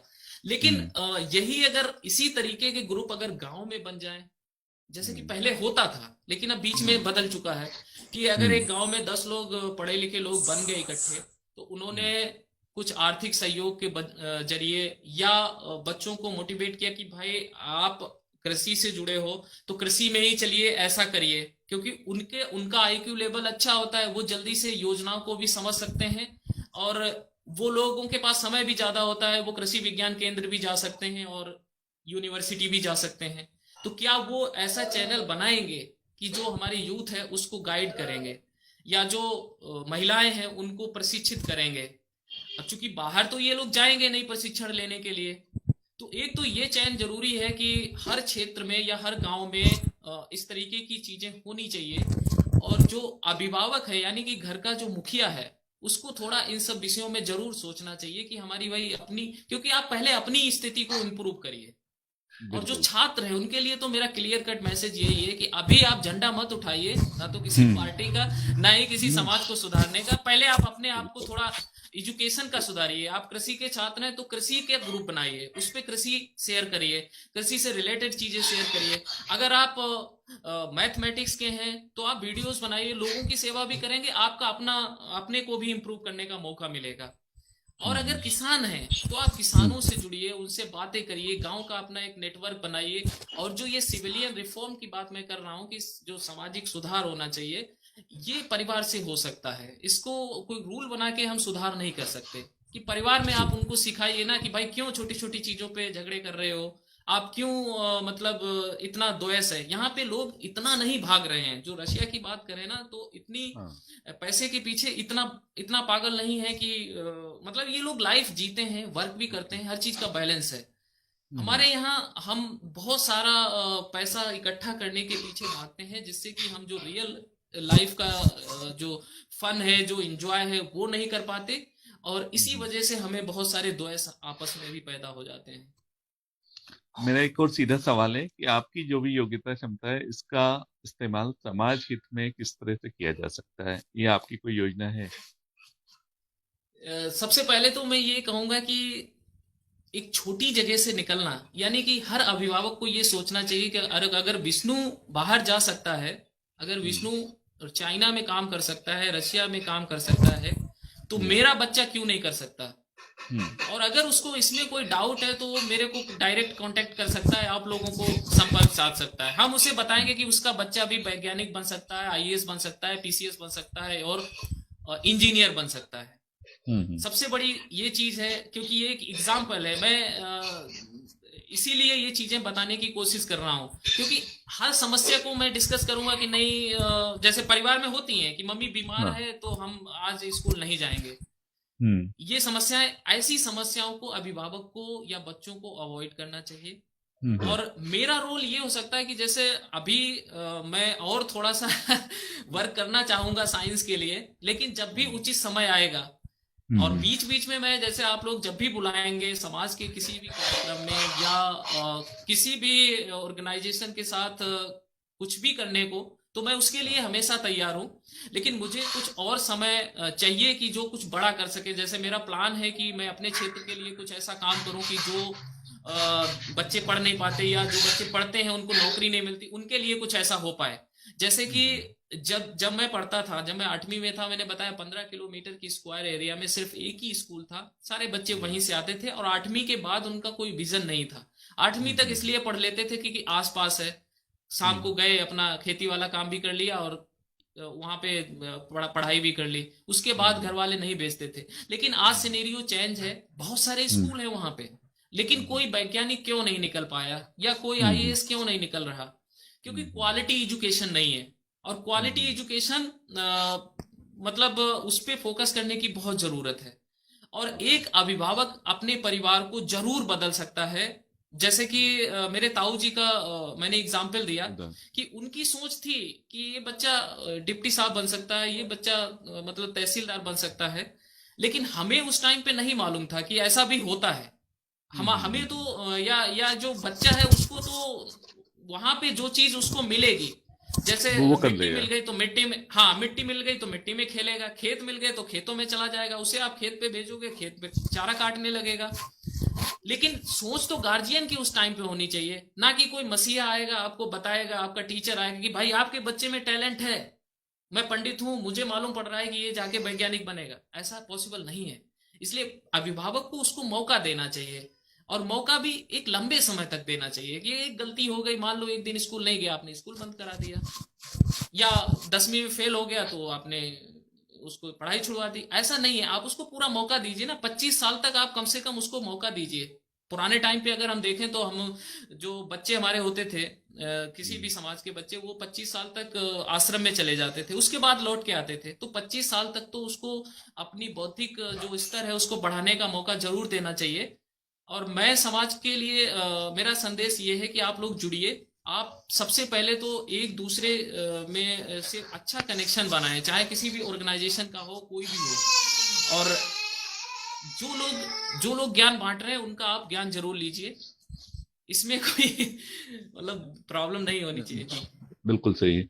आपकी बात से स्पष्ट हुआ कि एक अच्छे मार्गदर्शक की जरूरत जिस लेवल पे होती है, और या अभिभावक में इस तरह का मार्गदर्शक हो, या अभिभावक और कहीं से जानकारी लेके वो चीज अपने बच्चों को दें और उनको सही दिशा में ले जाएं, इसकी एक जरूरत शुरुआती स्तर पे होती है जब उसको बच्चे एक कैरियर बनाने की जहाँ तक बात है। बहुत अच्छी जानकारी आपने दी और मार्गदर्शन किया। और मैं एडमिन श्री विजय लोधी जी से आग्रह करूंगा कि उनके कुछ सवाल हों या कुछ वो पूछना चाहते हो। एडमिन श्री विजय सिंह लोधी जी। होगा सर। नमस्कार, नमस्कार सर। नमस्कार डॉक्टर साहब। डॉक्टर साहब, एक समाज को लेकर मेरा एक क्वेश्चन है आपसे कि लोधी समाज उस गति से तरक्की नहीं कर सका जितने अन्य समाज, इसका आपको क्या कारण दिखता है, क्या लगता है, और कैसे तरक्की कर सकते हैं? मेरे लिए थोड़ा सा ये बताना मतलब मुश्किल होगा। जो मुझे कारण लगते हैं वो हो सकता है कंट्रोवर्सी के कारण भी बन जाए। क्योंकि एक एग्जाम्पल मैंने दिया अभी रशिया और चाइना के सिविलियंस के बारे में। आप अपने धर्म को फॉलो करिए, जिस भी भगवान को फॉलो करते हैं उसको फॉलो करिए, मुझे ऐसा लगता है इसमें कोई प्रॉब्लम नहीं है। लेकिन किसी चीज को मतलब ऐसी हद तक फॉलो करना कि आपका प्राइमरी ऑब्जेक्टिव डिस्टर्ब हो जाए, ये बहुत मुश्किल है। तो कहीं ना कहीं जो ये समाज है, इसमें ये बड़ी समस्या है कि ज्यादातर जो यूथ है इस चीज में इन्वॉल्व है बिना किसी लॉजिक के। आई मीन उसको रियल मीनिंग नहीं पता है। और दूसरा जैसे जो बुराइयां हैं समाज में, कि चूंकि शिक्षा नहीं है, अभिभावक इतना जागरूक नहीं है, तो इस वजह से जो जैसे गांव में बैठ के ताश खेलना है, ग्रुप बना लेना, तो ये दूसरे बच्चों को भी मोटिवेट कर रहा है। आई मीन इंकरेज कर रहा है, नॉट मोटिवेट, आई मीन उनको भी इंस्पायर कर रहा है कि तुम भी यही करो। तो जो बौद्धिक लोग हैं उनको ये सब चीजें खत्म करनी चाहिए और इनके ऊपर विचार करना चाहिए। समाज पिछड़ापन होने का कारण ज्यादातर लोग कृषि से जुड़े हुए, उन्नत कृषि का ना करना, मतलब जो कृषि भी कर रहे हैं वो ऑर्डिनरी कृषि थी। इस वजह से ये प्रॉब्लम्स जैसे आई हैं। समाज पीछे गया। जो समाज में आपस में समंजस बना, आपस में उन्होंने भेदभाव भुला के प्रगति के लिए या एजुकेशन के लिए कार्य किया, वो समाज आगे गए।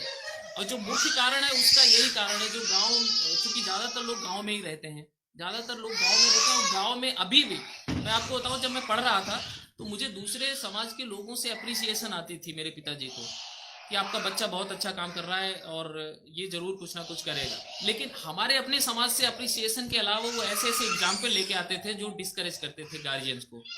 तो प्लीज डिस्करेज करना बंद करिए और दूसरे को सपोर्ट करिए, जिसको भी सपोर्ट कर सकते, क्योंकि एक देश की पहचान वहां के नागरिकों से होती है और एक समाज की पहचान भी उन्हीं के समाज के लोगों से होती है, नागरिकों से होती है। तो एक तो ये जो बुराइयां हैं, जो बहुत सारा अंधविश्वास भरा हुआ है धर्म को लेके, उसको आप न्यूट्रलाइज करिए।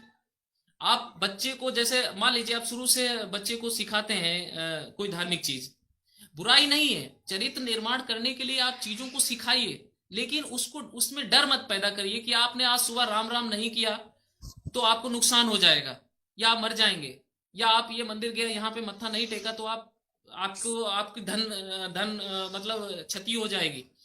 इस सब चीजों की मतलब चीजों में उसके अंदर ये सब चीज मत भरिए। जो आपका आने वाली जनरेशन है उसमें उसको आप एनालाइज करने दीजिए ना कि अगर मत्था उसने नहीं टेका तो क्या उसको कोई क्षति होगी। मैं ये नहीं कहता धर्म को मत फॉलो करिए, आप फॉलो करिए, लेकिन अंधविश्वास को आप अपने ऊपर हावी मत होने दें, ना बच्चों के ऊपर हावी होने दें। जैसे कि इस एरिया से अगर आप निकल जाएंगे तो आपका बच्चा 3 दिन तक रोता रहेगा, कहाँ पे लॉजिक है। लोग निकल जाते हैं, उनको नहीं होता, लेकिन आपने अगर उसको इस चीज से डरा दिया बचपन में तो वो पूरी जीवन में उस चीज से नहीं निकल पाएगा। या जैसे तो इसलिए ये सामाजिक सुधार की जरूरत है, और इसी वजह से समाज पीछे रहा, क्योंकि शुरुआत से ये ज्यादातर धार्मिक एक्टिविटीज में इन्वॉल्व रहे, बौद्धिक एजुकेशन में नहीं गए, खेती में ही सारे लोग लगे रहे, 5 भाई हैं 4 भाई हैं, सब खेती में ही हैं। तो इस वजह से विकास कहाँ होगा। कोई कोई बंदा ऐसा नहीं है जिसने जाके शहर में देखा कि वहाँ क्या हो रहा है, वहाँ के लोग कैसे रह रहे हैं, क्या वहाँ के लोग किस तरीके का उनका ऑर्गेनाइजेशन सिस्टम है। सर जी मेरे सर। नेक्स्ट क्वेश्चन है सर, गांव में बसने वाला एक आम आदमी के लिए आप क्या संदेश देना चाहेंगे? देखिए, मैं गांव में बसने वाले के एक आम आदमी को यही संदेश देना चाहूंगा कि आपसे आम मैं था और मैं आज बहुत खास हूं। तो आप आम नहीं हैं, आप बहुत खास हैं, बशर्ते आप एक डिटर्मिनेशन, आप एक लक्ष्य बनाएं, आप अपने बच्चों के लिए एक लक्ष्य बनाएं, और आप एक ऐसा उनके अंदर बूस्ट करें कि वो भी खास बन जाए। और आप अपने मतलब आम कोई नहीं होता, आम आपकी सोच है, इसलिए आप अपनी सोच को बदलें। आम से आप खास बनने में समय नहीं लगता, मेहनत करें जिस भी फील्ड में है। अगर आप किसान हैं तो खेती किसानी में बहुत मेहनत करिए। आप अपनी समाज में, अगर आप पूरे वर्ल्ड में पहचान नहीं बना सकते तो कम से कम आप अपने क्षेत्र में पहचान बनाइए कि भाई देखिए वो बंदा है जिसने खीरे की खेती करके पूरी एरिया में नाम कमा लिया, ये भी एक पहचान है। या जी आपने अपने बच्चों को आगे बढ़ा दिया कि देखिए ये खेती कर रहा था, इसके पास कुछ भी नहीं था, पर आज इसके बच्चे इंजीनियर हैं, ये आपके लिए खास है। तो मेरा संदेश ये है कि जिंदगी सिर्फ इसलिए मत जिए, या जिंदगी हमको सिर्फ इसलिए नहीं मिली हुई है कि हम यहाँ पे पैदा हुए हैं और खाना खाते रहें, या दिन रात खाने के लिए ही जो खाने की सामग्री है उसी को जुटाने में गंवा दें और शाम को आके सो जाएं। तो कम से कम सोइए, ज्यादा से ज्यादा वर्क करिए, क्योंकि जो लोग कुछ करके गए हैं उन्हीं का नाम होता है। और जो खाते हैं और सो जाते हैं फिर अर्निंग करते हैं, वो लाइफ बहुत सारे लोगों के लिए इंटरेस्टिंग हो सकती है, लेकिन ये मेरा मैं इसको और बेहतर तरीके से नहीं समझा पा रहा हूं, पर प्लीज आप अपनी लाइफ को बर्बाद मत करिए। अगर आपको मौका नहीं मिला है पढ़ने का तो आप अपने बच्चों को पढ़ाइए, उनके सपनों को बहुत ऊंचा दिखाइए। ये जो चीजें दुनिया में दिख रही हैं ये सिर्फ आदमी ने ही बनाई हैं और आदमी की ही पहुंच में है। चाहे वो जहाज में बैठना हो, चाहे बड़ी मल्टी स्टोरी बिल्डिंग में काम करना हो, चाहे कारपोरेट में काम करना हो, ये किसी महामानव या कोई देवी देवता नहीं आके बना के गए, हम ही ने क्रिएट की है और हमारे लिए ही है। तो इसलिए बस शर्ते अपनी सोच में बदलाव लाइए, जो गांव में लोग बैठे हुए हैं या जिनको हम आम कह रहे हैं। सर अगला क्वेश्चन मेरा है, आपके मन में हमें समाज के लिए क्या परिकल्पना है, इसके लिए हम लोग को क्या करना चाहिए, समाज बंधुओं को क्या करना चाहिए? मैं तो यही चाहता हूं कि ज्यादा से ज्यादा वैज्ञानिक निकले समाज से, और प्रशासनिक सेवाओं में जाएं, नेता भी बने, क्योंकि हर फील्ड में जाना जरूरी है। और यही मेरी एक उम्मीद है, और आने वाले समय में मुझे लगता है ऐसा बदलाव जरूर होगा। जैसे अभी पिछले 4-5 साल पहले से अगर हम देखें तो आपस में हम लोग सब जुड़े हुए हैं, और ये जुड़ने से हमको बहुत खुशी है। तो परिकल्पना तो यही है कि हमारा समाज बहुत आगे जाए, ज़्यादातर लोग इसमें बौद्धिक लोग निकलें, हायर एजुकेशन करें, और फाइनली इस समाज को वो रिकग्नाइजेशन मिले जो बाकी लोगों को मिला हुआ है। और आप सभी लोगों के प्रयास इसमें बहुत अतुलनीय हैं। तो हमारे एडमिन साथी मिस्टर कैलाश नरवरे जी आपसे पूछना चाहते हैं। नमस्कार। जी सर, नमस्कार। नमस्कार, नमस्कार। सर, जैसा कि आप बता रहे थे, आपने कहा कि बहुत सारे वैज्ञानिक बने, तो मेरा भी प्रश्न सीधा असल में एक शैक्षणिक उद्देश्य से जुड़ा हुआ है कि मैं चाहूँगा कि आप थोड़ा सा प्रकाश डालें कि एक रिसर्च एप्टीट्यूड होता क्या है। देखिए, जैसे मैं अपने से शुरुआत करूंगा। मुझे मालूम नहीं था लेकिन उस टाइम पे, लेकिन जब मैं गांव में था तो मैं अपने खेतों में जाता था, तो मुझे पेड़ पौधों से या मेरी फसलों से बहुत प्यार था। कई घंटे तक मैं बैठा बैठा सोचता था आखिर ये पीले ही क्यों होते हैं, या ऐसे गेहूं में बाली क्यों निकलती है, या इतने समय के बाद बहुत सारे उस टाइम पे क्वेश्चन चलते थे। मुझे नहीं मालूम था कि मैं आगे जाके इस फील्ड में कुछ करूंगा। तो ये सब परेशानियां थी। यानी कि झुकाव शुरुआत से होता है। तो जरूरी नहीं कि आप कृषि वैज्ञानिक बने। बहुत सारे क्षेत्र हैं जिसमें भी आपको शुरुआत से रुचि लगती है। उस रुचि को आप यानी कि उस ऑब्जेक्टिव को आप फाइनलाइज जरूर करें, आप उसको रिजल्ट तक जरूर पहुंचाएं। अब बीच में डिसबैलेंस बहुत आएगा। एक लॉन्ग टाइम तक मुझे भी कुछ नहीं मिला, तो डिस्टर्ब हो सकते थे। हो सकता किसी प्राइवेट कंपनी में ज्वाइन कर लिया होता। तो आपके सामने कितनी भी समस्याएं आए, अगर आपकी रुचि है कि मैं इंजीनियर बनूंगा, तो सक्सेसफुल इंजीनियर बनिए। इंजीनियर बहुत हो रहे हैं आज की डेट में, लेकिन मेरा कहने का मतलब ये सक्सेसफुल, ऐसे साइंटिस्ट भी बहुत बहुत सारे शोध करता है। यहाँ भी 5,000 शोध करता है, लेकिन राइट। बहुत सारा स्मार्ट वर्क। जैसे मैं सक्सेस हुआ टॉप 10 में ना, मैं लीडर हूँ यहाँ पे। मेरा मैं किसी के ग्रुप में काम कर रहा हूँ, मैं ग्रुप लीडर नहीं हूँ, लेकिन किसी के ग्रुप में काम करते हुए अगर आप डायरेक्टर लीडर जिनके अपने अपने 50-50 लोगों की टीम है, उनसे आगे निकल जाएं, तो ये कला भी सीखने की जरूरत है। इसका भी कारण है कि मैंने बहुत सारा इंटरनेशनल नेटवर्क है मेरा। मेरे चाइना में बहुत सारे प्रोफेसर से कोलैबोरेशन है, इंडिया में है, ब्राजील में है, चेक रिपब्लिक में है, फ्रांस में है, और आपका ब्राजील में है, पोलैंड में है। तो मुझे बहुत सारी जो पब्लिकेशंस है जॉइंटली मिलती है। ये बहुत सारे रीजंस हैं। आई मीन, तो किसी भी फील्ड में सक्सेस होने के लिए या और आगे बढ़ने के लिए बहुत सारी टेक्निक अपनानी चाहिए। आई मीन, गलत कभी मत करिए, लेकिन पॉजिटिव एनर्जी को लेके एक स्मार्ट वर्क की जरूरत जरूर रहती है। जी जी। ओके। मेरा दूसरा प्रश्न भी एक तरीके से इसी विषय से जुड़ा हुआ है। जैसे आप बोल रहे थे जी कि जी। एजुकेशन एक जंगल है, घना जंगल है, खासकर जो हम्म। रिसर्च फील्ड में आते हैं उनको बहुत कम है, मतलब ऐसे लोग गिने चुने होते हैं जो कि उपलब्धियां प्राप्त कर पाते हैं। सर्च करने में दिक्कत हो रही है क्या? जी जी जी, मुझे समझ सॉरी, नहीं आया आवाज एक्चुअली। सॉरी। हाँ हाँ, अच्छा। बताए सर, दोबारा प्लीज रिपीट कर दें। जी जी। मेरा प्रश्न ये है कि शोध के क्षेत्र में जो विद्यार्थी आते हैं उनको सफलता थोड़ी या तो देर से मिलती है, कई लोग तो लटक जाते हैं, और वो अपना जो स्वर्ण समय होता है अपनी उम्र का, वो ऊर्जा होती है, वो वेस्ट कर जाता है, ठीक है। तो मेरा प्रश्न ये है कि उनको अपने करियर की प्रोफाइलिंग किस तरीके से करना चाहिए जो शोध के क्षेत्र में जाना चाहते हैं। जी देखो, इसमें थोड़ा सा मुश्किल तो जरूर है ये फील्ड, क्योंकि भारत जैसे देश में अभी भी हमें चॉइस नहीं है कि मान लीजिए मैं इस फील्ड में काम करना चाहता हूँ, इसमें मेरा मुझे अच्छी पकड़ है, तो क्या इसी फील्ड में हमको कोई काम करने का मौका मिलेगा। तो पहले यही प्रॉब्लम आ जाती है कि किसी भी दूसरी जगह पे हम जुड़ जाते हैं जहाँ पे हमारा इंटरेस्ट नहीं होता है, क्योंकि हमें जॉब नहीं मिली। तो एक प्रॉब्लम ये होती है। लेकिन जो शोध करता है उसको इस चीज से बिल्कुल भी आई मीन डिस्टर्ब नहीं होने की जरूरत है। अगर वो रिसर्चर बनना चाहता है, साइंटिस्ट बनना चाहता है, तो वो अपनी वो तैयारी मास्टर लेवल से शुरू कर दे, और ग्रुप्स देखना शुरू करे कि किसके साथ हमारी ग्रोथ होगी, कहाँ पे मैं जुड़ूं। और अगर उस ग्रुप में उसको मौका मिलता है, या अगर इंडिया में नहीं मिलता तो बाहर मिल सकता है। बाहर के लिए मैंने बहुत सारी चीजें बताई, बहुत आसान है। तो अगर उसे कोई अच्छा ऑर्गेनाइजेशन मिलता है और वो पॉजिटिव एनर्जी के साथ एक अपने आप को जैसे डिस्टर्ब ना, क्योंकि सफलता हो सकता ना मिले, साल 2 साल हो सकता। कई बार हमारे अपने पब्लिकेशन है, 2-2 साल तक एक ही पब्लिकेशन रिजेक्ट होता रहता है, लेकिन ओके। उससे घबराने की जरूरत नहीं है। मेरे जैसे मैं इतने सारे पब्लिकेशन होते हैं जो प्रोसेस में रहते हैं, तो एक पब्लिकेशन आया, मैंने फेसबुक पे डाला, आप लोगों ने अप्रिसिएशन दिया, मुझे खुशी मिलती है, लेकिन दूसरे दिन दूसरा रिजेक्ट भी होता है, तो हम डिस्टर्ब भी होते हैं। तो लेकिन एक समय के बाद, जैसे 2000, जब जब मैंने पहला पब्लिकेशन किया था, बहुत छोटे इम्पैक्ट फैक्टर जनरल में था।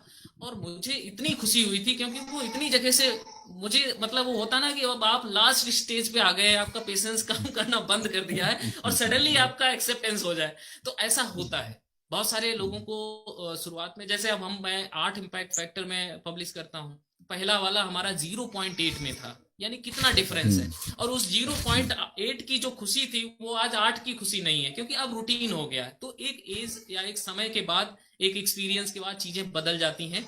तो आप वही चीज एक अर्ली रिसर्चर से उम्मीद नहीं कर सकते, या एक ही दिन में आप इस लेवल पे पहुंच पाएंगे, ऐसा नहीं होता।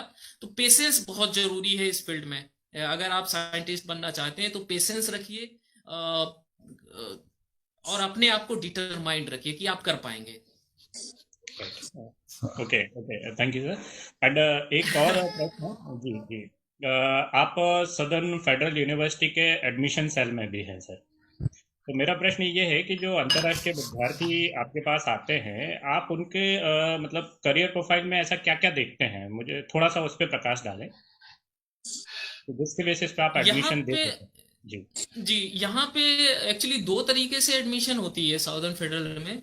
एक तो वो छात्र जो स्कॉलरशिप के लिए अप्लाई करते हैं, तो उसमें हम लोग एक ऑनलाइन एग्जाम लेते हैं, सब्जेक्ट से रिलेटेड ही कुछ क्वेश्चंस रहते हैं और उनकी प्रोफाइलिंग। तो बाहर के देशों में ये बहुत मैटर नहीं करता कि अगर आपने मान लीजिए किसी एग्रीकल्चर से किया है तो आप दूसरे सब्जेक्ट में भी यहाँ पे अगर कर सकते हैं तो आप कर पाएंगे, क्योंकि यहाँ पे हमारे इंडिया में रहता है कि बीएससी एग्रीकल्चर किया तो एमएससी एग्रीकल्चर होना चाहिए।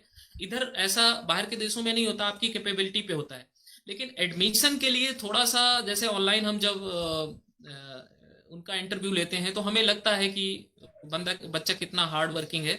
और अगर एप्लीकेशन ज्यादा मिलते हैं तो फिर वो थिनिंग होती है। अगर नहीं होता, जैसे अब ये अलग अलग देशों में अलग अलग तरीके से सिलेक्शन रहती है।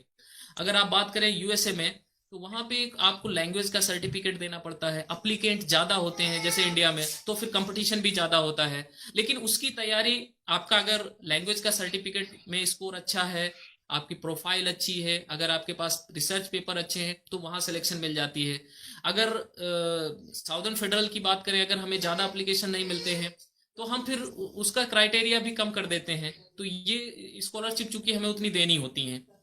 उसके बाद में कुछ बच्चे ऐसे होते हैं जो डायरेक्ट एडमिशन लेते हैं, कि सेल्फ फाइनेंस पे एडमिशन ले लिया, तो उनको एडमिशन दे दिया जाता है। अब ऐसा नहीं, थोड़ा एवोल्यूशन उनका होता है, लेकिन बहुत, जैसे लास्ट ईयर 5 इंडियन स्टूडेंट आए थे, पर वही मैंने बताया कि क्रीम तो वहां रह गई और वो लास्ट में जो बच्चा खुचा यहाँ पे आ गया, तो वो 1 साल के अंदर ही फिर छोड़ के चले जाते हैं, वापस कंप्लीट नहीं कर पाते, क्योंकि उसको उनको पकड़ना मुश्किल हो जाता है।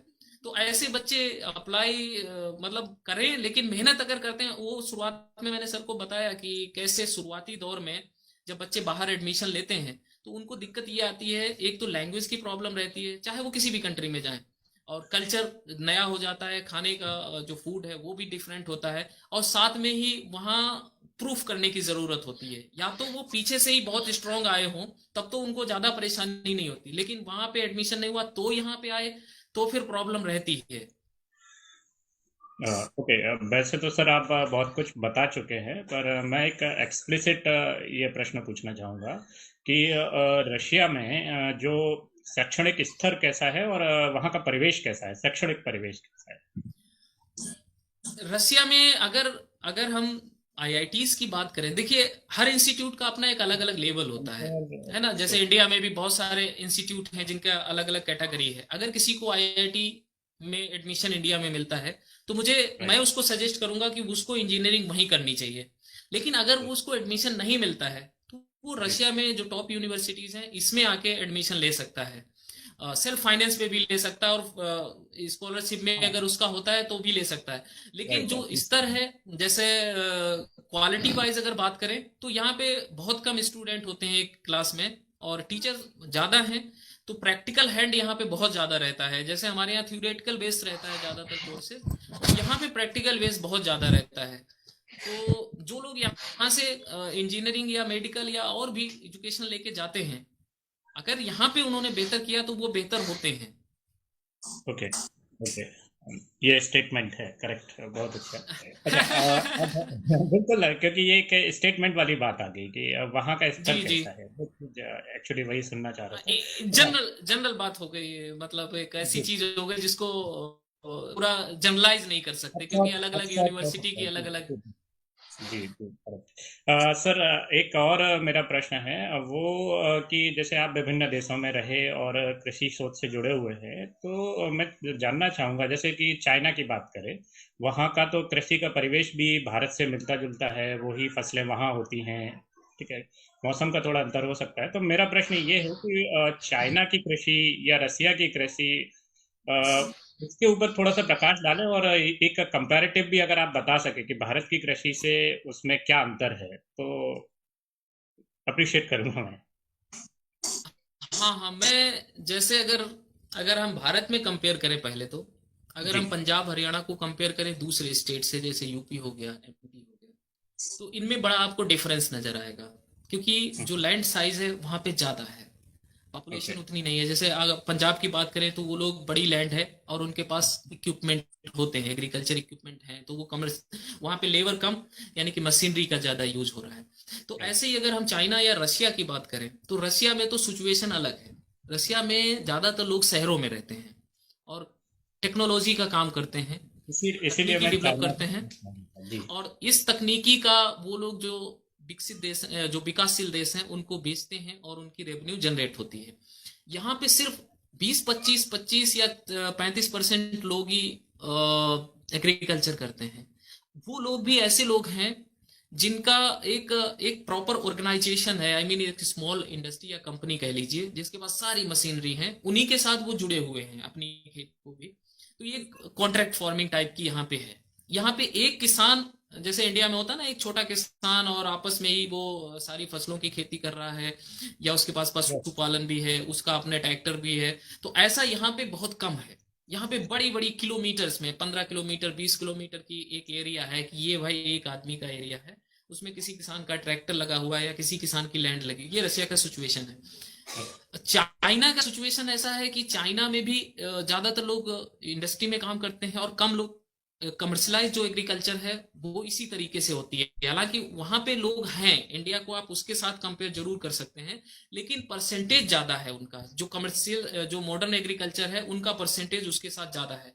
हमारे यहाँ अभी वो स्तर सुधरा नहीं। मैंने पीछे बताया था कि हमारे यहाँ जी, वो चीज कंपनी ले गई, जो चीज फार्मर के पास आनी चाहिए थी वो 2000 के बाद से अभी तक एक जो एग्रीकल्चर कंपनी छोटी छोटी खुली हुई है, उन्होंने उसको ऑक्युपाई कर लिया कि भाई किसान की लैंड ले लो, उसी पे सीड ग्रो करो, उसी किसान को फिर बेच दो, या वेजिटेबल ग्रो करो और मार्केट में आके ऑक्युपाई कर लो। अब छोटा किसान उसमें सरवाइव नहीं कर पाता। कोई कमर्शियल कंपनी है, कमर्शियल कंपनी का मतलब इतनी बड़ी कंपनी नहीं, जैसे हमने कोई कंपनी बना दी, हमने 3 4 एग्रीकल्चर स्टूडेंट रख लिए और किसान के पास गया कि भाई आप 50 एकड़ जमीन पूरे गांव की हमने कॉन्ट्रैक्ट पे ले ली, आपको पैसा दे दे, और इसमें एक वेजिटेबल फार्मिंग कर दी, तो वो ऑक्युपाई कर लेता है मार्केट को।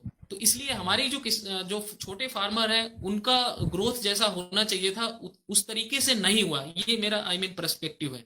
और ओके, दूसरा, ज्यादातर जो जो रिसोर्सेज हैं, आई मीन जो मैन पावर है, उसका ज्यादा यूज होना कृषि में, इसलिए बेनिफिट नहीं है। अभी अगर एक परिवार में 5 लोग हैं, सुबह से वो खेती में जाके काम करते हैं, तो यानी 5 लेबर आपने उसमें यूज की, उसको एक लोग ही काम कर सकता था। अकेला बंदा अगर वो उस तकनीकी का उपयोग करता तो अकेला कर सकता था। वो 4 लोग जाके कोई कंपनी में मान राइट, लीजिए टॉयज बनाते और वो टॉयज इंडिया चाइना को बेचता, तो एक रेवेन्यू आती और राइट, एम्प्लॉयमेंट जनरेट होता। तो इस चीज में इंडिया इसलिए पीछे रह गया कि जब चाइना, अगर आप चाइना की 1980 हाँ, 80 की आज़ादी के बात समय करें, से, राइट, राइट, 1980 की बात करें अगर, तो चाइना अगस्त में में, सिचुएशन बहुत खराब थी। वहां पे लोगों को खाने के भी लाले पड़े हुए थे, आई मीन ऐसी सिचुएशन थी। जी, उसके बाद उन्होंने क्या किया कि सारी जो पब्लिक थी, जो मल्टीनेशनल कंपनीज थी, उनको इनवाइट कर दिया कि भाई आप हमारे यहाँ अपना इन्वेस्टमेंट कीजिए। उन्होंने इन्वेस्टमेंट किया, पॉपुलेशन को नौकरी मिल गई। तो उसके बाद उन्होंने सब सस्ती चीजें बना दी और दूसरे देशों से रेवेन्यू जनरेट कर लिया। तो वो जो गांव में आम आदमी है, उसके ऊपर इन सब चीजों का प्रभाव पड़ता है। जो पॉलिसीज, जो इंटरनेशनल ट्रेड होता है, या आप कितना बेच रहे हैं, कितना खरीद रहे हैं, या ये जो राफेल आया है, कुछ भी आया है, तो ये भी उसको इम्पैक्ट करता है जो आम आदमी गांव में बैठा है, क्योंकि अगर आपका देश अरबों रुपए दूसरे देश को तकनीकी खरीदने के लिए दे रहा है, तो ये पैसा आपके देश की जो आर्थिक स्थिति है उसको भी कमजोर कर रहा है। ये इम्पैक्ट पड़ेगा जाके जो एम्प्लॉयमेंट है, जो पॉपुलेशन है। अगर ये सब देश में ही चीजें होने लगती, आप एक्सपोर्ट करते, तो ओवरऑल बेनिफिट सभी को होता। जी जी, बहुत इसलिए अच्छी फार्मर बात। की स्थिति, अगर फार्मर की स्थिति सुधारनी है तो हर सेक्टर की सबसे पहले तो साइंस को आपको सुधारना होगा। आप जो तकनीकी अरबों खरबों में बाहर से ले रहे हैं वहीं पे डेवलप करनी पड़ेगी, और बजाय इंपोर्ट के अगर एक्सपोर्ट करेंगे तो और पैसा आएगा। और चूंकि पॉपुलेशन ज्यादा है, उतनी लैंड नहीं है, चाइना में भी लैंड ज्यादा है, तो बहुत सारे फैक्टर्स हैं। बहुत अच्छी जी सर बात जी। आपने बताई है। जी जी जी, बिल्कुल। वैश्वीकरण में कोई किसी से अछूता नहीं है। एक जगह की जी प्रक्रिया का फर्क का दूसरों पर पड़ेगा। बहुत अच्छी जानकारी दी सर। बस मैं इतने ही प्रश्न पूछना चाहूँगा। मुझे आवाज़ें आ रही थी थोड़ी देर पहले, आपका बेटा रो रहा था। अभी वो जग गया है। जी जी जी, बिल्कुल। ठीक है, ठीक मैं आदरणीय एडमिन जी ठीक है से। फिर। हाँ जी जी जी जी जी, वो जी अपनी जी बात। जी जी जी। प्रोग्राम ठीक है के फिर रखता हूँ। और अंत में मैं जितने भी लोग सर, इस सर, सेशन को। दो हाँ हाँ मिनट हमारे साथ और जुड़े रहें। जी जी जी जी जी सर, जी 2 मिनट। जी, एडमिन जी। सर, प्रोग्राम के अंत में आपसे एक मैसेज चाहता हूँ, जिस प्रोग्राम को देख रहे हैं अभिभावक, वो उनको क्या कहना चाहते हैं अभिभावक से? देखो कि लोग या समाज के लोग, बड़े जो हमसे बड़े हैं या हमसे छोटे बच्चे हैं, उन सभी को मैं ये कहता हूँ कि एक शिक्षा ही एक ऐसा हथियार है जिससे आप पूरी दुनिया बदल सकते हैं। अभिभावकों से मेरी रिक्वेस्ट है कि आपके परिवार में कितनी भी समस्याएं हों, आप अपने बच्चे को जरूर पढ़ाइए, किसी भी कीमत पर पढ़ाइए उसको। मतलब आप अगर जमीन भी बेच देना तब भी आप उसको पढ़ाइए, यानी कि एक्सट्रीम जाके बच्चों को पढ़ाइए और उनके सपनों को साकार करिए। अगर आप ऐसा नहीं कर सकते तो आपको अधिकार ही नहीं है कि आप खुद शादी करें या बच्चे पैदा करें। अगर आप बच्चे पैदा करते हैं तो उनको एक अच्छा भविष्य जरूर दीजिए, चाहे कहीं से भी आप लेके आए। चाहे कैसे भी उनको अरेंज करें। जो उनको, जो इस जमीन पे आए हैं, तो यहाँ पे जो अभी चल रहा है कि जो क्वालिटी, जो जो उसको समाज में बैठने लायक आप जरूर बनाएं।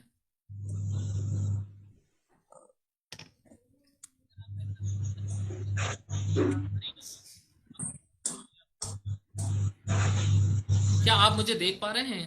हाँ, जी देख जी, आवाज़ जी क्लियर आ रही है। हाँ सर।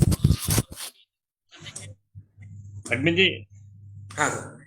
हाँ डॉक्टर साहब, आपका बहुत बहुत जी जी धन्यवाद। जी आप जागरूक समझ मंच पर आए और हमारे नौजवानों को, हमारे कृषक भाई बहनों को तथा समाज को मार्गदर्शित किया कि उन्हें अंधविश्वास से दूर हटने की प्रेरणा दी आपने। दूसरा, समाज की रास्ता दिखाया कि उन्नत कैसे कैसे कर सकते हैं, समाज को डेवलप कैसे कर सकते हैं, और शिक्षा का क्या महत्व है समाज में।